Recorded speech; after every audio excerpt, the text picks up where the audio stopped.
Hello all, this is Ram. చాలామందికి మీషోలో సెల్లర్గా register అవ్వాలని ఉంటుంది. సెల్లర్గా దాని దగ్గర ఉన్న ప్రోడక్ట్స్ అమ్మాలనుకుంటున్నారు.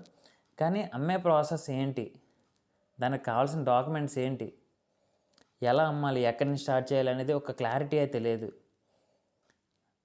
వాళ్ళందరికీ ఈ వీడియోలో ఒక గైడెన్స్ అయితే వస్తుంది అనుకున్నాను. ఫస్ట్ ఆఫ్ ఆల్ మీషోలో సెల్లర్గా రిజిస్టర్ చేసుకోవాలంటే, తన దగ్గర ఉన్న ప్రోడక్ట్స్ అమ్మాలంటే దానికి రిక్వైర్డ్ డాక్యుమెంట్స్ ఏంటి అనేది వీడియోలో తెలుసుకుందాం. First of all this is day 1 first video.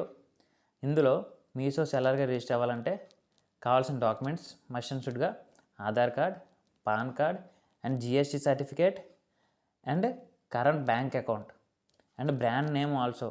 Brand name ఒకటి కావాలి. మీరు ఏదైతే ప్రోడక్ట్స్ మీ బ్రాండ్ నేమ్తో సెల్ చేయాలనుకున్నారో ఆ బ్రాండ్ నేమ్ ఒకటి కావాలి. రెండోది అడ్రస్ ప్రూఫ్, అంటే మీకంటూ ఒక పర్టికులర్ ప్లేస్ అంటూ ఉండాలి. ఎందుకంటే మీరు ఒక ప్రోడక్ట్ అమ్మాలనుకుంటే పికప్ బాయ్ వచ్చి మీ దగ్గర ప్రోడక్ట్ కలెక్ట్ చేసుకోవడానికి, కస్టమర్కి డెలివరీ అవ్వడానికి. సపోజ్ కస్టమర్ ఆ ప్రోడక్ట్ రిటర్న్ పెట్టారనుకోండి, అది రిటర్న్ మళ్ళీ మీ దగ్గరికి రావడానికి ఒక పర్టికులర్ అడ్రస్ ప్రూఫ్ అయితే ఉండాలి.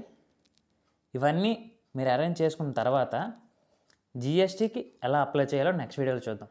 Thank you.